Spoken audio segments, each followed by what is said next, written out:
Hey y'all, and welcome back to a new video and a game where I played black in a recent tournament, which I won, as you can see from the title and from the clickbait thing that I put in there.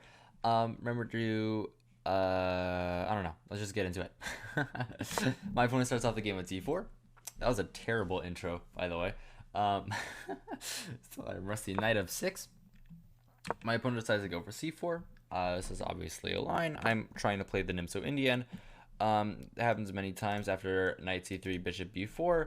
I've had like tons of games in that line. I know it pretty well at this point, and that's kind of my goal in life, is to play the Nimso Indian because I love it so much and I think that it's awesome. Um, my opponent decides to switch it up and play this move bishop f4 to try and like take me out of an Nimso Indian. Obviously a move if he wants to go to knight Nimso Indian. Oh my gosh, I'd be so happy there. But instead bishop f4. This is obviously a move. And I know what to play here. I can't really play a Nimso Indian. I can like try with bishop b4 check, but I don't really want to do that. And instead I just play the move d5, switching it up into a queen's gambit decline position. A line that I like a lot. Actually, a line that I hate a lot. My bad. I hate this line. But I do it anyway because I don't know. I love to torture myself, I guess. Anyway, e3. I decided to play the move bishop e7 because I want a castle and it looked pretty natural. It's a move that you get into a lot of these like London weird Queen's Gambit weird positions. So I decided to play pretty normal. My opponent goes knight c3. I go castles. I thought this was natural. Again, I mean, I'm casting my king. What can be wrong with that? Knight f3, c6, and we're kind of in like a semi-Slav-esque position. Chess.com doesn't think it's a semi-Slav, but I have no idea. I'm just some nerd. I think that this looks a lot like a semi-Slav. Semi-Slav is when you get this like little pawn triangle against the queen's gambit. It's, I believe, d4, d5 here. This is the Slav. And then let's say knight f3. I think e6 is the semi-Slav. Maybe not. Maybe it's like knight f6, like knight here, and then e6. Yeah, this is the semi-Slav. This is the semi-Slav defense. But and I thought this would like kind of transposed to it. But after c6, my opponent makes a kind of an awful move and one that I didn't see like at all. And that move is the move cd5. Now, this move cd5 is a little bit of a strange move, and the reason why is because it's kind of like not what you want to do in one of these positions. Like most of the time, white kind of wants to keep the tension between the c4 pawn and the d5 pawn. And what I do here, I thought was pretty normal. I took back with my e pawn, and now I'm opening up my light squared bishop, a piece that is normally pretty bad in these structures a lot of time, but now it has some scope, and I can get it out in a couple moves maybe. What I could have done here instead, like to really take advantage of it, is this very nice move knight d5. Hitting the bishop most importantly, and I thought for some reason I just didn't calculate this. I thought like e4, but I mean obviously not. I just didn't look at this because from like a far away distance I thought like he had like some e4 and some way to take control of the center, and I didn't want to do that. Like even here after bishop g3, like computer says c5. I mean this is kind of scary. Like here knight c3 takes. Here I have like queen a5. Okay, here I'm like easily winning. But anyway, I thought that he could like take the whole center when he did that, so I kept some central tension. Well, some central like pawns, and I play the move ed. My opponent goes bishop d3, rook e8. All these should be like pretty simple to you, pretty normal moves. Queen c2, a little bit of a strange one. His idea is that he wants to come in here and like attack me, but I didn't really understand this. I thought maybe, okay, he's just trying to connect his rooks, put his queen on this like slightly open file and like try to do something there. Okay, interesting, I understand, but a little bit of a strange move. I played this move knight bd7 pretty quickly. another move that is pretty normal in these types of structures. Knight bd7 is basically just intending that, okay, my knight is like, my bishop is bad currently, but I mean, I'm going to be able to reposition my knight, like knight f8, knight e6 stuff. There's some other lines here. I could go to b6 and like try to go to c4 in some lines. There's a ton of lines, and my knight's actually doing a pretty good job of defending the e5 square currently. So my opponent goes castles, and I already make a blunder on move 10 because I miss his idea. I entirely miss his idea. He doesn't find it either, but I played this move g6, which I thought was really, really clever. The idea is that, okay, well, I like to go knight h5 and like attack this bishop. I like this bishop to be wrapped around here. I'd like my knight to be like coming around here maybe. I thought this move g6 is really, really smart because it also like blunts this, and now knight h5 is possible, because if I were to play knight h5 on the last move, like if I play knight h5 now, I thought, okay, he just takes on h7 and I lose and I'm an idiot. So I thought g6 was a very clever way of doing it, and I didn't want to play h6 because like I thought h6 could be a hook in some lines, and I didn't really want that. So g6 was very interesting. My opponent doesn't do it properly. My opponent goes rook fe1. But the reason why this loses is, it's not even that like complicated why this loses, but I missed this entirely during the game and in my non-engine analysis. I missed this entirely. Literally, knight b5, bro. Knight b5. Game over. Game, set, and match. It's over. I can't take because the queen gets trapped, which is a little funny. Kind of a common tactic. And if I don't take, if I go like, I don't know, knight b6 or something, he just gets a fork, and I mean, I'm gonna lose an exchange. That's actually a very, very common tactic, and the reason why it doesn't work on the last move after knight to b5, why doesn't it work here?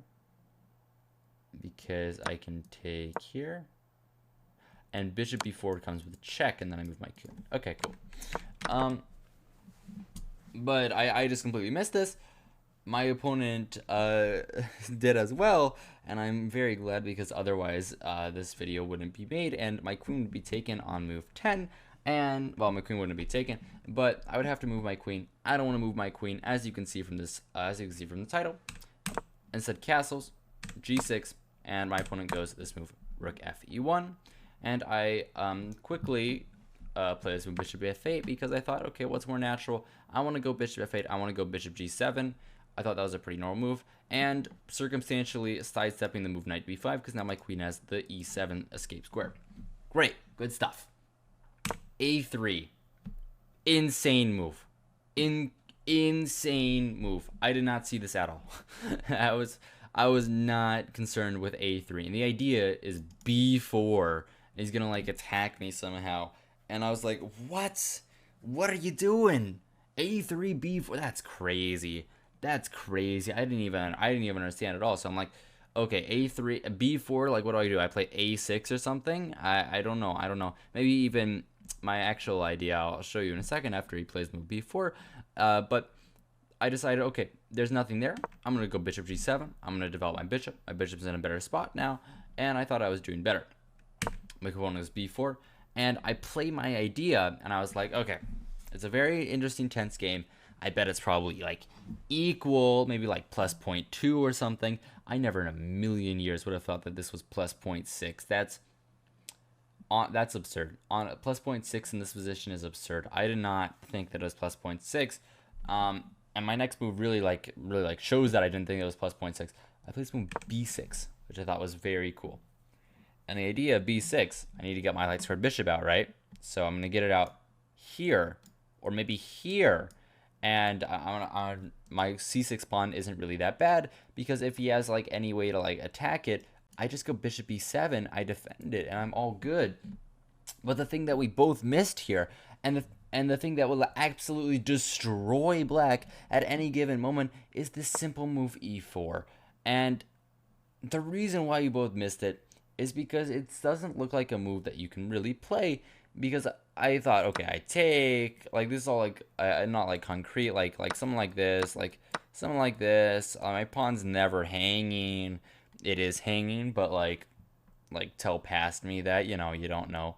I mean, like here, I mean, like if he takes, I probably have like here, something like this. I don't know, but basically, what me and my opponent both thought here, and what we realized after the game, I mean, what we talked about after the game is that the d4 pawn is like so weak, and I thought this for like a while. I thought like the d4 pawn is weak. Black is probably better. I get both my bishops being kettled. I'm like, okay, this position is probably good. That's just my like normal analysis. I didn't actually like think that properly, but still, I just never thought e4 was an option, but it's always an option. He always has e4, and you see that for like the rest of the game. E4 comes up like time and time again, and set my opponent because of a stupid move that I didn't understand at all. He goes knight e2. What is that? Knight e2, going back with the knight and attacking the c6 pawn. That is like a one move threat. That is nothing. I am not scared of that at all. Bishop e7, and now my bishop gets developed and the pawn is defended, and my position, I thought here I was slightly better. I thought here I was slightly better. Of course, I'm wrong and a stupid face, but I really do think that my position was slightly better here, and Stockfish loves to rain on my parade because e4 still exists as an option. My opponent goes rook a c8, rook a c1. Of course, a very normal move. Lining up over here and trying to get something like that going. And I thought I was like, okay, I'm going to play rook c8. I thought it makes much sense. Rook c8, I mean, now I'm just defending the pawn even more, overprotecting it. And I thought, like, after b5, the reason why I played rook c8 was, like, after b5, I was going to go, like, c5. And I was like, okay, cool. Actually, here, probably I was going to go cb5. Later, I was going to go b5, c5. But either way, my opponent goes queen b3. Pretty normal move. Defending, moving the queen out of the way of the rook's eye because, I mean, that could be a little scary. I understand. And he's also like preventing me from playing c5 because my bishop is always hanging. A move I'd love to play. I'd love to play c5. If I got c5 off and my bishop wasn't hanging, let's just say like super normal. Like, give me a second. Sorry. All right, I'm back. So when I had a decent dinner. So back to record the video. What was I talking about? Right, if I was able to play c5 and here and get all this off, then I thought my position would be pretty good after something like this. And like if he didn't have this tactic, my position would be good. This is like every other move here is like minus 0.1, except for of course rook takes, which is +3 because the knight defends the bishop and the queen attacks the bishop. But unfortunately, I don't have that, and I would always like to play that. My opponent goes queen b3, right? And I go with this move knight f8, which I thought was very reasonable. The idea is I don't really like where my knight is positioned. I think it's fine if the bishop gets to e5, and I want to get my knight to e6 in some lines. I kind of just want my knight out of the way right now. I might go queen e7, queen c7.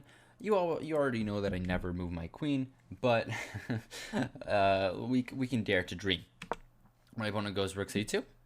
He's trying to double up, but I don't understand the idea because this pawn is just defended. And after b5, I always have c5, so I wasn't worried. I play this move knight e6, like completing my movement. I would like to trade off for the dark squared bishop. If he gave me the bishop here, I'd be pretty happy. I think this bishop is a good bishop right now. It's a little tough to say. Like, common knowledge would say that this bishop is a good bishop, but under like close inspection, it doesn't have many squares. Like all of this is controlled. All of this is controlled. I was like, is that really his good bishop? And the reason why I would think is his good bishop is because he has 6 out of 7 pawns on dark squares. But I thought more about it. I'm like, maybe his dark squared bishop is good and my dark squared bishop is bad, because my dark squared bishop is only staring into this pawn, and I don't really see what it's doing there. My opponent goes bishop b5, I think, for a while, and under those same ideas, I play some knight d7. And right, my idea is I'd like to trade the dark squared bishop. I think your bishop is better than mine, and I'd like to trade it off. My opponent obliges. King takes, of course. We need to keep the knights in the center because, I mean, like, why would we not do that? Like, that seems stupid to not do that. And I have another interesting idea here. And my idea that I come up with in this position after the move rook ec1, my idea is that I want a knight on c4. I would love a knight on c4 with like the move b5 to control it, because then my knight would be a god and be much better than his pieces entirely. So I came up with this nice idea of going b5, knight b6, and here. But then I thought, okay, if I go b5 immediately, plays this move a4. That's a little scary. I'm not sure if I like that very much. Okay, because then I can't go knight b6 because takes, and he just wins a pawn because the bishop is also attacking that. So I'm like, okay, what about I go knight c7 first, and after, let's say anything, let's say, I don't know, h3, I go b5, a4, knight b6, and after takes, the pawns are defended, and my knight can get over to b4. And the reason why I didn't do this, do this immediately, because I was scared even if I got this whole plan off, and I got my knight to b6 and stuff, and like got this knight to c7, I got to b5. I'm like, let's say this position was on the board, like b5. I'm just giving him, like this position. This position was on the board. I thought like after ABCB, I thought maybe he could just put the knight in the center, like knight e5. And I'm like, that knight is really strong. Do I really want to allow that? That knight is like kind of a beast. It might be getting to c6 at some point. I did not like that. At all. So what I played here in preparation of all of that, I played the move f6. f6, controlling the e5 square, so then I could play b5, knight c7, knight b6, and knight to c4.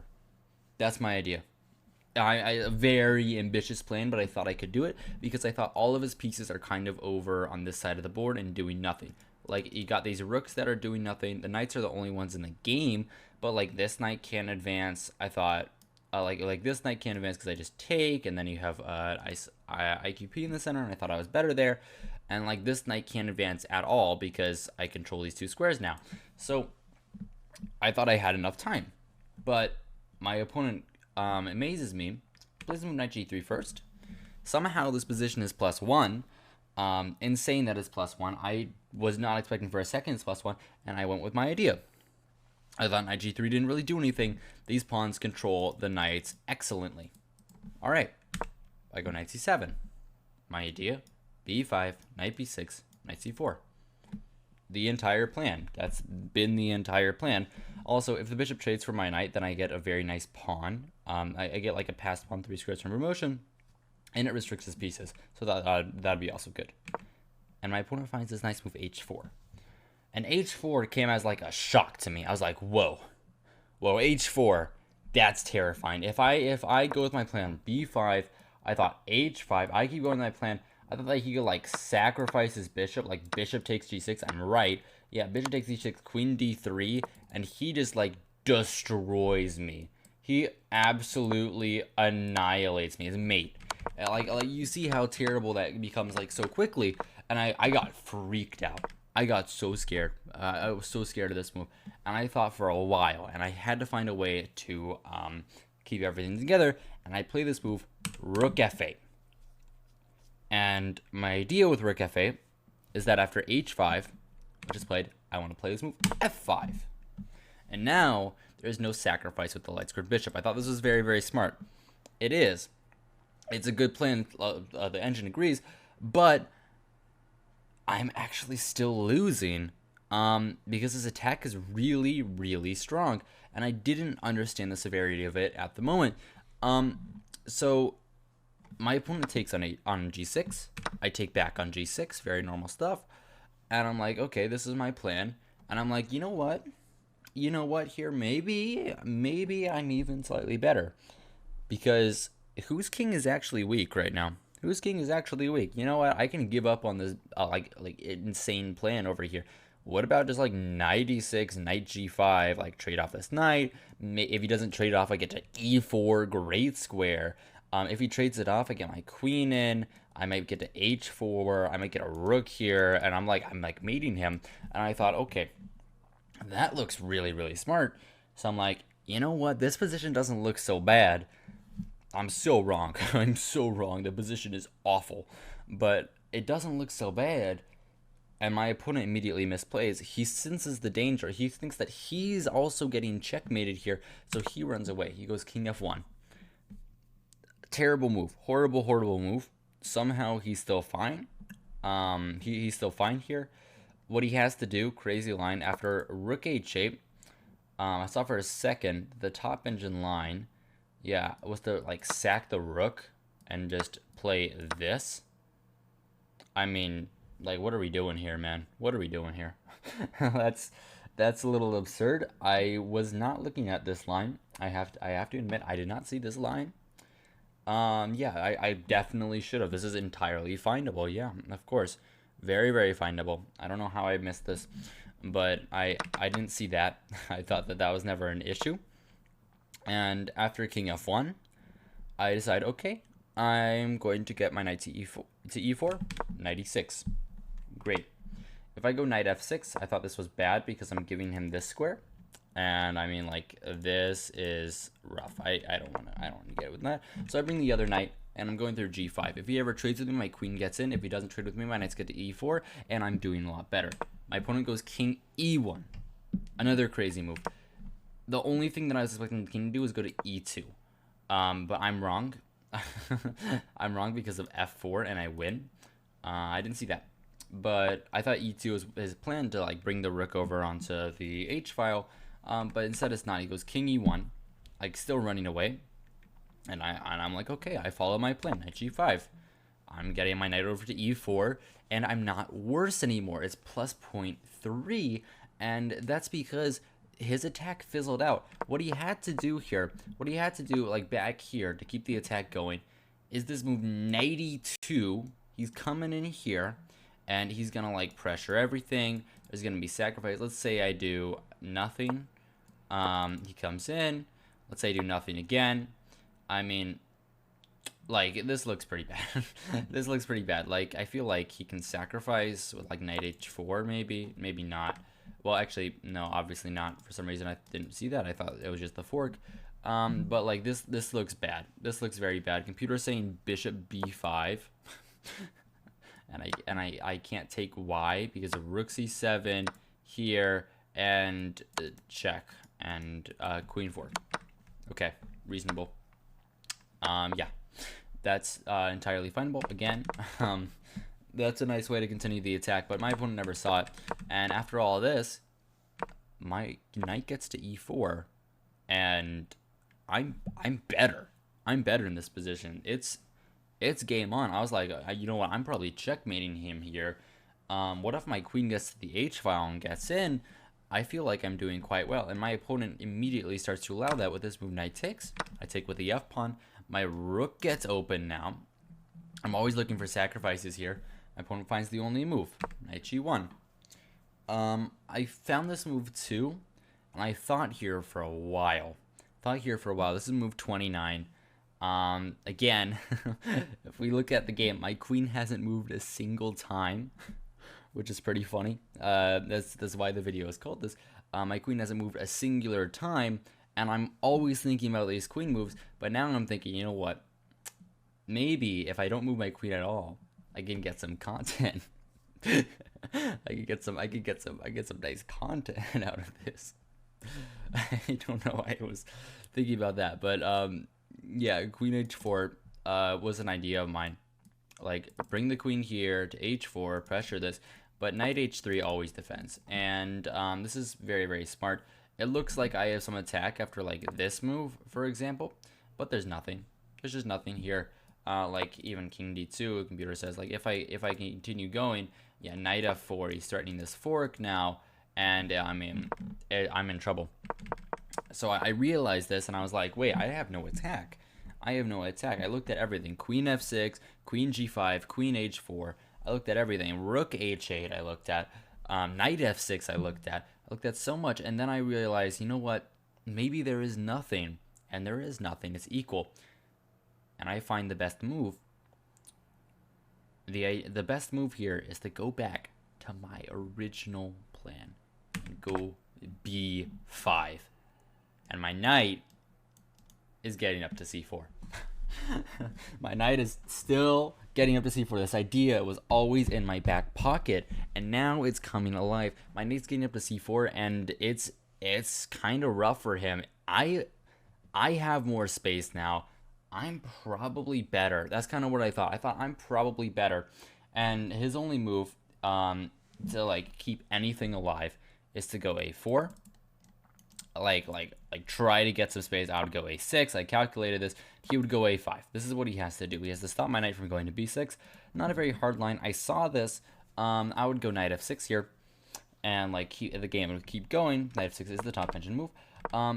But after b5, my opponent like kind of panics and plays second best engine move, which is a move. Goes bishop g4, and here, I mean, like, what is this? This engine line here is insane. I did not. I am not gonna see this engine line. This engine line is crazy. I sacrificed the exchange, and I'm literally just arguing here. There's nothing you can do. Like, white's best move was f4, and literally I'm just arguing that my knight is better than your rook. Yeah, I mean, like, I wasn't looking at this. This is actually findable. Like, a lot of the lines in this video, like, aren't findable, but this line is absolutely findable. I probably should have been able to see this. Maybe. I don't know. I kind of have a blind spot for these exchange sacrifices. I'll have to work on that. But either way, still, that's a crazy move. I didn't see it at all. And what I did instead, okay, I'm unpinning myself. I go rook a8. I thought it was pretty natural. I'm keeping my a pawn defended. And I might push like a5 at some point and try to break up a structure. And here, move 31, my queen is forced to move, which is very sad. And that's why this is called the queen doesn't move for 30 moves. And I won. If it's not called that, that would be really funny. Like, if I like change the title, I think that'd be hilarious. But yeah, it's called what it is because here I'm forced to take with my queen, and it's move 31. I didn't move my queen for 30 moves, which is kind of crazy, and now we have to get to the part where I win. My opponent goes knight h3. Obvious idea. He wants to come into f4.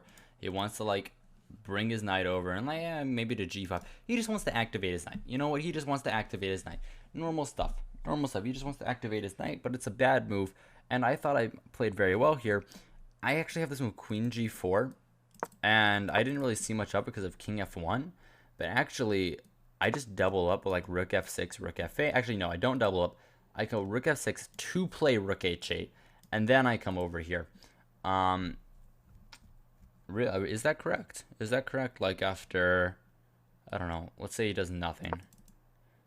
Is that correct? No, I go g5. This is the idea. Control the knight, and then like you're gonna bring the rook. Okay, kind of insane. But after knight h3, I thought I played pretty well. I'm trying to open up the queen side. I played this move a5. Idea being, I'm trying to bust him open. I'm trying to get my rook open, rook in, and like I thought I had some nice play here. My opponent goes a4, which I thought was what he was gonna do. I thought this was his whole plan.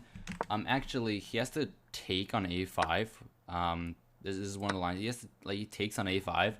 Not a line I ever looked at because I thought the a pawn was way too weak, but this is a line. Instead, after a5, he goes a4, which is the line I calculated. And I'm like, okay, I take on a4. He takes back with the queen, and then I trade everything, and I get rook fb8. I thought this was normal. In fact, it's really smart, but it's only smart if I include this move queen g4 and I win. I just win. I still thought this, but now I get my bishop open. Now this is the key move. I get my bishop open. If king here, I mean bishop b5, and like this looks pretty bad. Like rook f3 come in, rook h8 coming, maybe rook h8 first. It looks bad. It looks bad. That's the point. Didn't happen during the game. A lot of crazy engine lines this video. But instead, after here, I was like, okay, I take back, hit the queen, he's forced to take, and I go rook fb8, and now, I mean, I thought my position was maybe slightly better, maybe I had some chances. If he comes like here, I mean, this looks pretty good. He probably has to sack his queen for 2 rooks, and I thought I had a better chance in this endgame. This is kind of my, kind of what I calculated. Instead, my opponent decides to play a weird move, not a move I looked at. He goes queen to d2? Okay, I thought that was a little passive during the game. I thought like anything else was better. Like queen c5 was better. I thought queen c3 was a very normal move. I thought that was all like normal stuff. But instead he goes queen d2, and I'm like, okay, that's a little passive. And I immediately see this tactic, and I take my chance. And I play this move bishop a6, which is the best move. And I play it in like a minute. And reminder, this is a 2 hour long, 2 hours for both sides format. So I mean, a minute is pretty fast. The idea of bishop a6 is to make it look like I hung a pawn on c6. This is my idea, to make it look like I hung a pawn because I played it so fast. He's like, oh, maybe he missed something. Maybe he just like hung the pawn. And my opponent takes. It's the best move. And I'm like, okay, bishop c4. Bishop c4. Locking the door on the rook. The rook is trapped, which I thought was so cool. Rook c5. There's something I calculated here. Yeah, I thought I was just getting in. Not there. Maybe I thought it was like queen here. I don't remember. There was something that I saw here, and I was like, I'm better here. I don't remember. Whatever. I thought rook c5 was bad. He did too. And I thought he had to go rook 6 takes c4. And after this, I mean, I thought, okay, I'm up in exchange. I'm doing quite well. He has a pawn for the exchange. And I mean, wait, you're saying my pawn is hanging. Wait, whoa, my pawn on c4. Oh no, my pawn on c4. He's gonna take that. Oh gosh, he's gonna take that pawn on c4, but it's losing. And I saw it immediately. I saw it when I played bishop a6, actually, that this whole sequence was losing. Rook c4, and I win. I win here. This is why I went for this line, because I saw exchange for a pawn, and I'm like, I win. Rook b1, rook c1 back, and rook aa1. Lights out. Lights out. He can't do anything. If he takes the rook, I recapture. He comes up with the queen. I give a check. He can't block with the queen because the pawn is defending. He can't move up with the king because that's defending. Actually, he has to block with the queen because otherwise it's mate. So that's pretty rough. And if he there's a lot of lines. Like basically what I ended up seeing is that he has to lose his queen. That's basically just what I saw. He has to lose his queen, and I win the game. That's it. I win the game. My opponent takes on b1. I recapture. And my opponent decides to go queen d1 here. And I keep it pretty fresh. I go queen b5. Yeah, my opponent could have resigned any time. He absolutely could have. I was actually kind of irritated at him for not resigning because he spent the next 30 minutes of our lives just playing out this stupid endgame that was easily winning for me the entire time. Queen b5. My opponent decides to take on b1, I play queen b5 because I'm in no rush and I want to get my queen involved. King e2, it's obviously winning. I bring my king. I'm just going to speed through the next move. Bring my king. I don't want any knight checks. Head out the knight. He goes back to g2. It's easily losing check. Here, I thought, okay, I'm getting the knight out. Knight's pinned. He has nothing he can do. He goes here. I take. He comes here. I come back. And I'm like, okay, you have to come back. And I win. He tries to stalemate himself. There's nothing he can do. In this position, he actually resigned, which actually pissed me off so much. Like, how do you resign if there's mate in one on the next move no matter what you do? Like, that pissed me off. So I put in an extra move here. I made him play e4, queen e2 mate. Like, how are you gonna resign one move away from checkmate? That's so annoying. I hate it when people do that. But yeah, queen e2 mate, and I won the game. Very nice game. I hope you guys enjoyed. I didn't move my queen for 30 moves. I moved my queen the first time just to recapture a piece on move 31. I didn't move my queen for 30 moves. That's an absurd number of moves to not move my queen. Like, I don't think I've like ever done that before.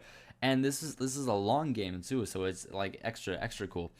Um yeah, I hope you guys enjoyed. I hope you guys found this entertaining, instructive, all of the above.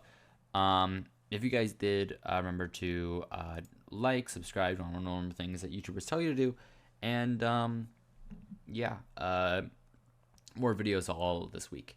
Yeah, good evening and good night.